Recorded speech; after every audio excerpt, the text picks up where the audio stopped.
I know that moving is insane. I can't believe that you're taking time to do this after being in the middle of a move. That's pretty cool.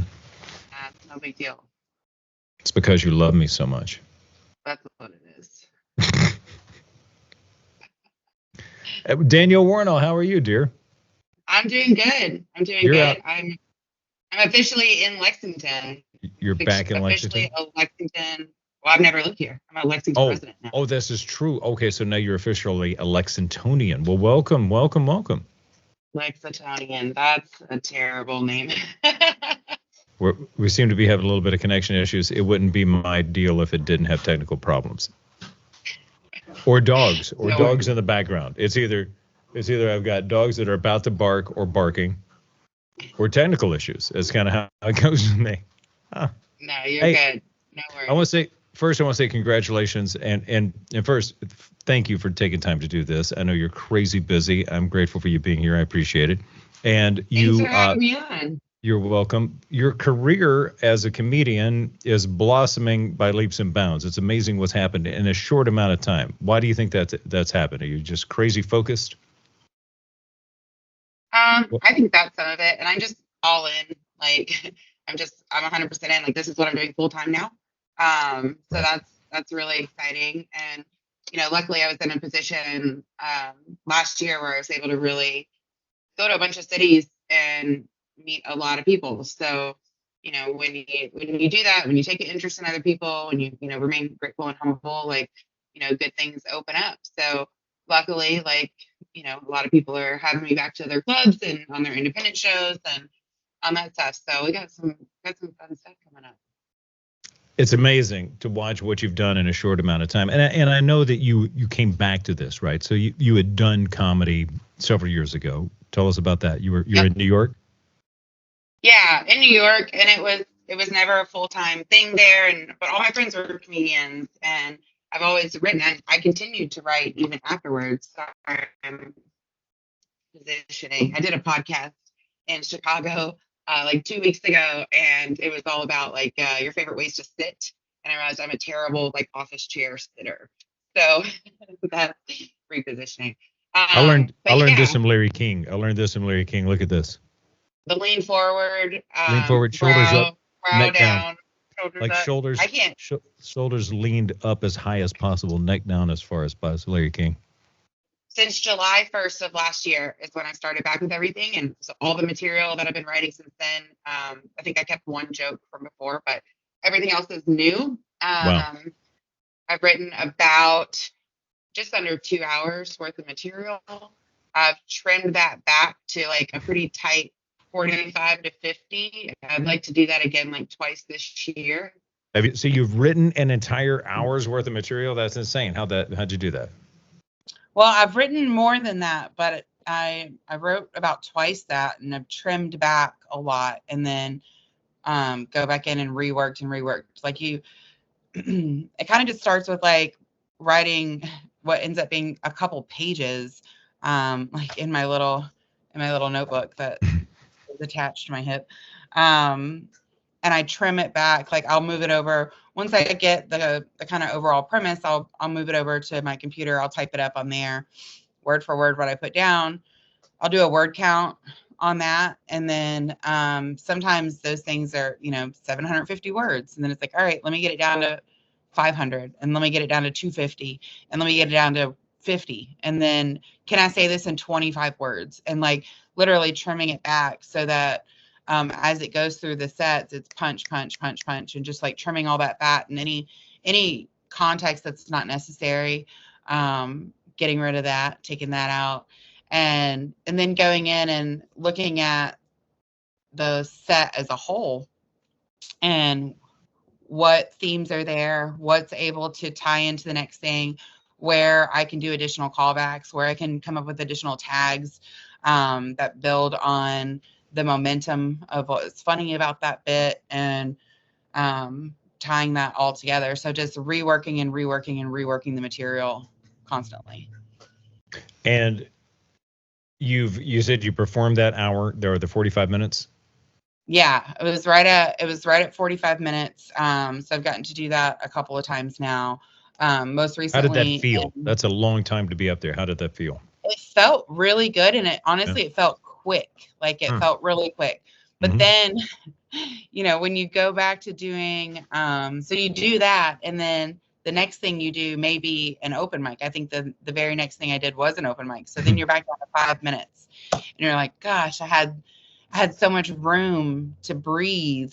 Right. And even doing 15 and 20-minute sets and or feature length sets feel really short. So then you have to really trim out and just cut a bunch of material, take a bunch of it out, and say, all right, what's most important? What do I want to work on? What muscle memory stuff do I want to get down with this? And it's not just like the tongue memory, you know what I mean, and doing that part of it, but it's working on the physicality and stage presence and facial expressions and that body language side of it, so that the ultimate goal to be, one, make it as natural and comfortable as possible, not just for me, but for seeking out like genuine connection with the person or people in the audience. Mm-hmm. Yeah. Well, I think that probably is the key to why you've been successful. You know, you just explained what you described as work. You know, Just doing the work. yeah. But but not everybody does that. You know, and everybody thinks it's easy. It's easier than what they think, or I don't know. It takes a lot of crafting. It's a crafted art. It does, and it's crazy to me, like the comics that are so talented naturally and have really funny premises or have really funny stuff, but you know, they're like, I want to get to the next level. I want to book more. I want to do this or that. And then my first question is always like, okay, how many mics are you getting up a week? Like, Yeah, right. how many are you getting? And it's like one, Mm-hmm. but not even one every single week. And it's like, oh, okay, well, go do 5. Try to do 2 or 3 in a day. And like, there's some cities where these people are that's more than possible. Oh yeah. Yeah. So it just comes down to that. And, you know, this is the priority for me. Like, well, you're proving it. Yeah. You're proving it by seeing the results. So what's coming up next? What's happening next for you? Oh, we got some fun stuff. April's going to be a lot of fun. I've got this Friday, I'm going to be in St. Louis doing the Future is Female show. I'm really excited about that. That's at Heavy Anchor. And then Saturday, I'm going to be opening at Bricky's Comedy Club in Dayton, Ohio. And then on Sunday, I'm going to headline at The Void. So Lexington has got, Kate Kramers is producing this, and she's got a new open mic that's starting at the Void Sake Bar in Lexington. So she's having a headliner with each of those sets. So a booked set to be able to do a longer time. I think I'm doing like 20-25, something like that, on Sunday. And then I know I've got another week at Caravan this month. I've also got something I'm really excited about, the Good Vibes Comedy Festival. I'll be doing 4 shows over 2 days at that festival, and that's in Memphis, Tennessee. So that's April 19th and 20th. So there's a bunch of fun stuff. Big April. Yeah. Big April.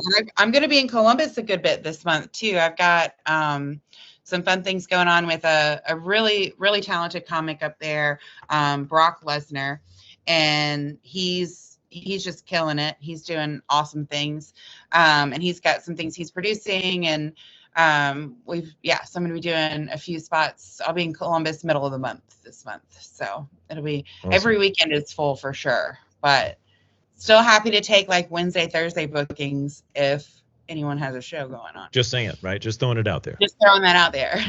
Yeah. Well, Dannielle, what's the best way to get all of your information at social media, website? What do you prefer? Yeah, the best thing to do is Instagram, Dannielle Wornall Comic, Dannielle with 2 N's. If you type in Dannielle with 2 N's, W, usually it pops up. And I've got all my information on there. I've got a EPK that I'm putting out soon. So I'll link to that for any bookers, so that bio, headshots, all that good stuff. And that's actually going to be hosted by High Water Comedy Productions on their website. So I'll have that linked to my stuff. So yeah, best way, just go to Instagram, Dannielle Wornall Comic. Give me a follow. Check out. There's some reels on there. There's some fun clips from different sets. So that'll be good. That's awesome. Hey, well, welcome to Lexington. Thank you. I am reading a new book. It's not new, but I can't believe I've never read this. So it's fantastic so far. So Steve Martin's Born Standing Up. If any comic has not read that, highly recommend. It's really good. And then I'm also reading Homie Don't Play That. And it's the story behind In Living Color. And so highly recommend both of those. Wow. Sounds awesome. Yeah, I'd read them both.